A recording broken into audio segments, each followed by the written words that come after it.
Hola amigos, el día de hoy quiero compartir con ustedes un síndrome, bueno, tal cual no lo va a encontrar usted en la literatura, no lo va a encontrar usted en Google, en Wikipedia, en ningún lado así, pero bueno, es algo que se ha estado repitiendo de manera constante conmigo aquí en la consulta.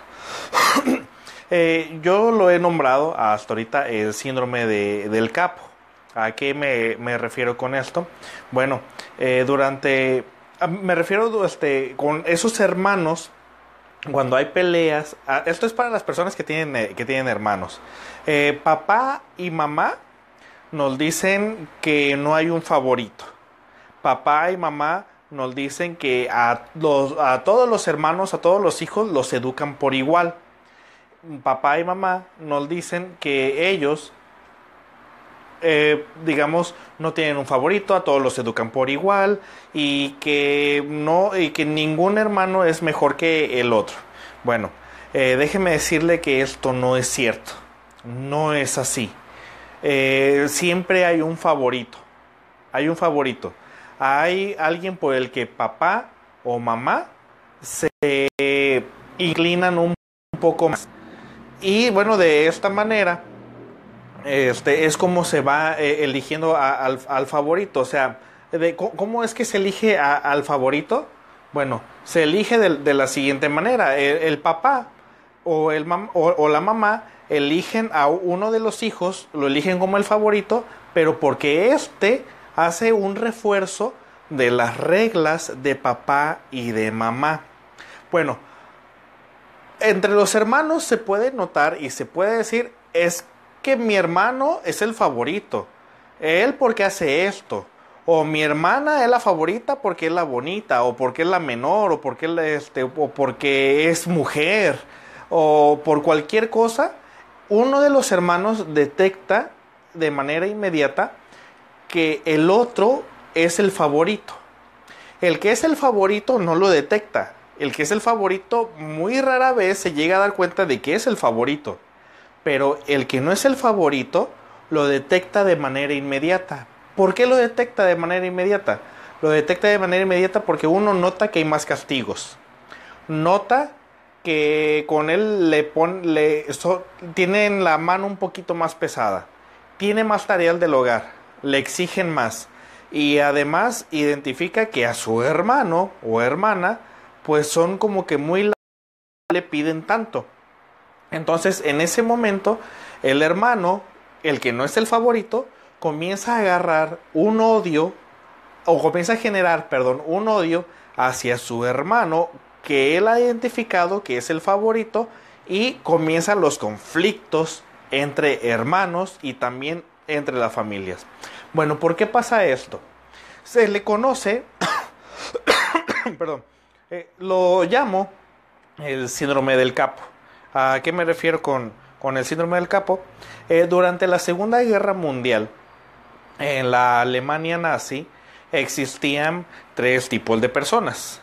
Estaban los nazis, estaban los judíos y en medio estaban unos soldados, bueno, no soldados, como tipo policías, que los llamaban capos.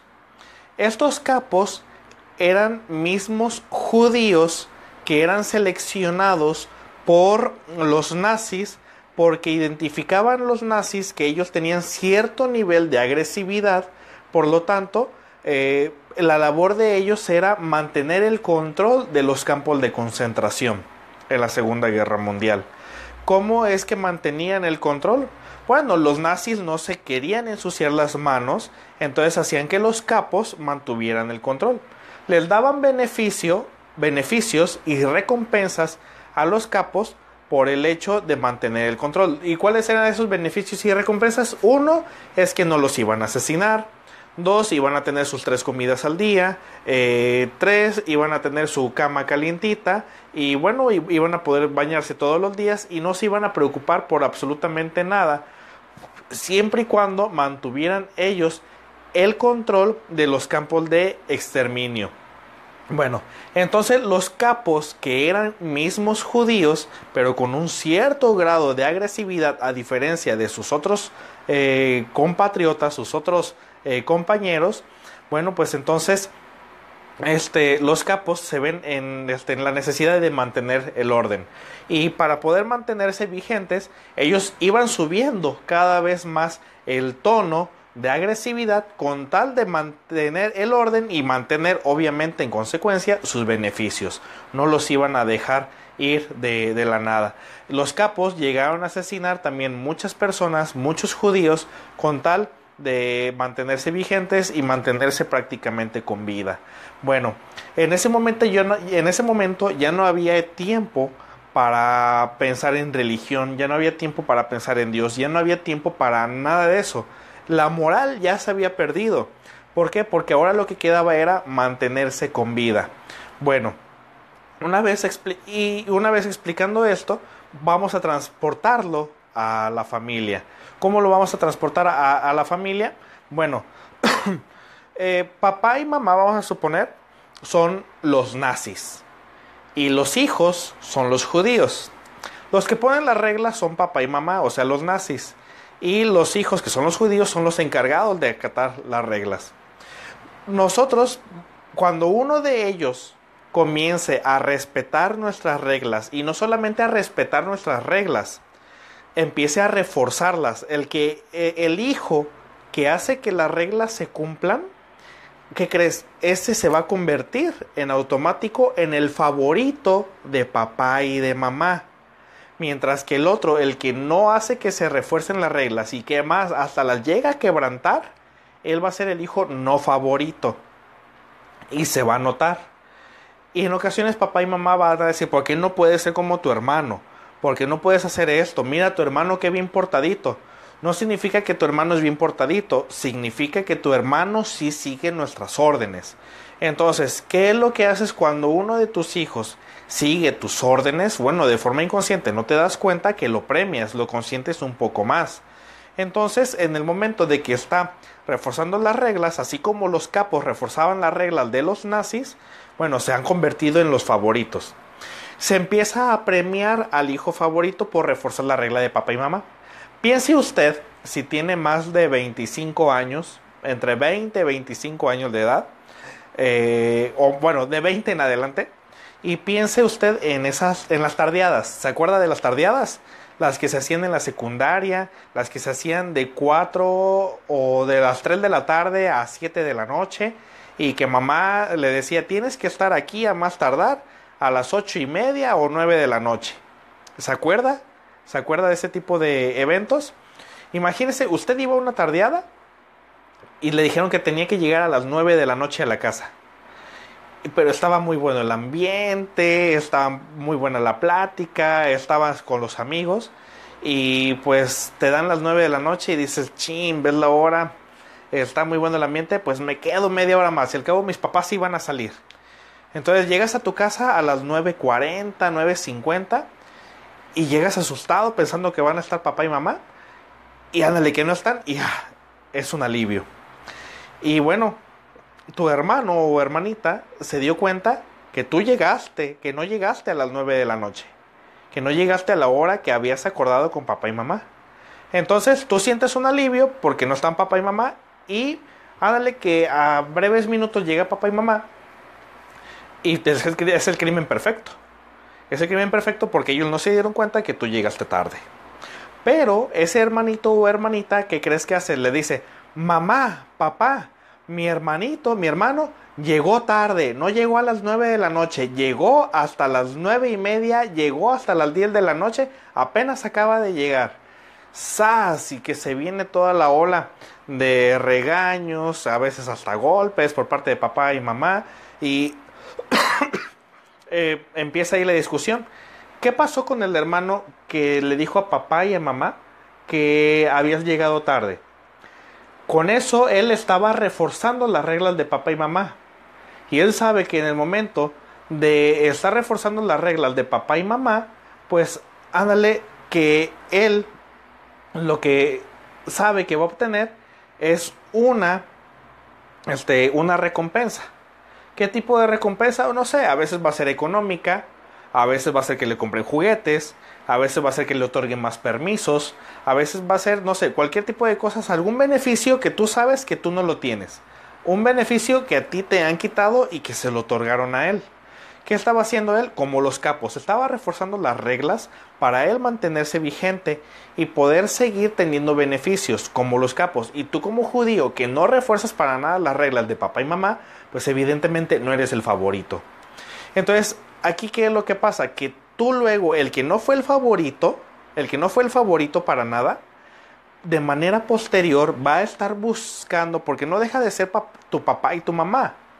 De manera posterior va a estar buscando ganarse el orgullo de papá y de mamá. Se va a intentar buscarlo de una u otra manera.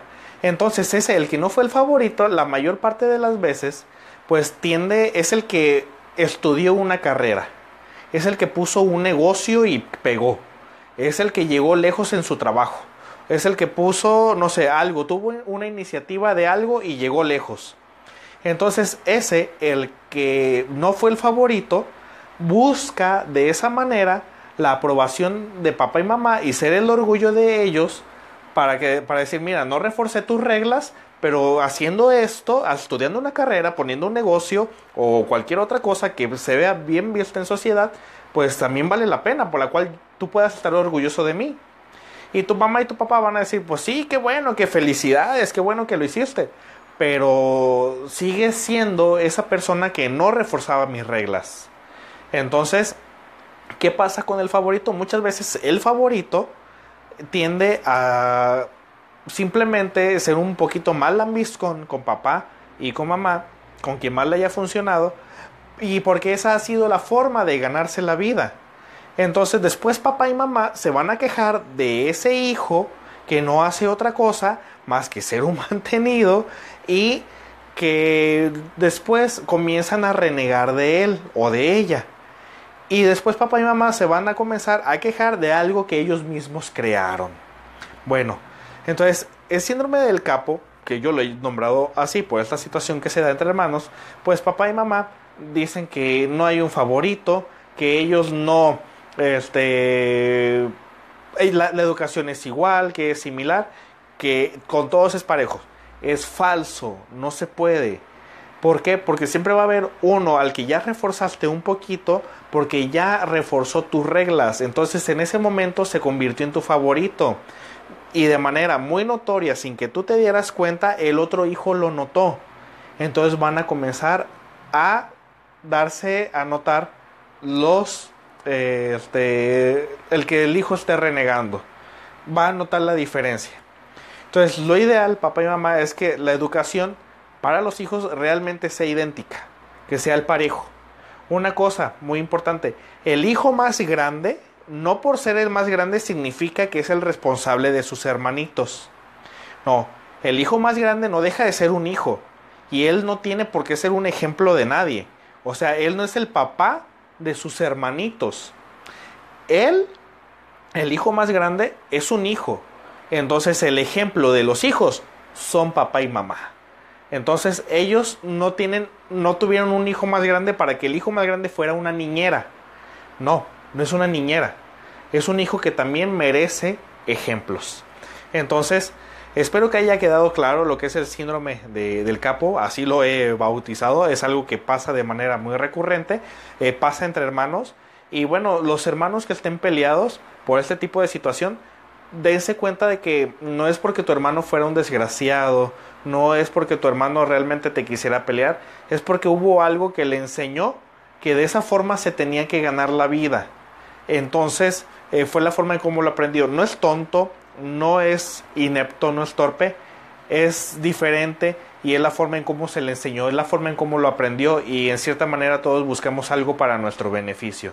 Entonces, pónganse a pensar bien sobre ese tipo de situaciones y si es que están realmente peleados por cosas entre ustedes o por cosas externas a ustedes, que usualmente el comportamiento de papá y mamá tampoco es, digamos, con dolo, no desea hacer daño, la intención es bastante buena, pero el método a veces no es el adecuado.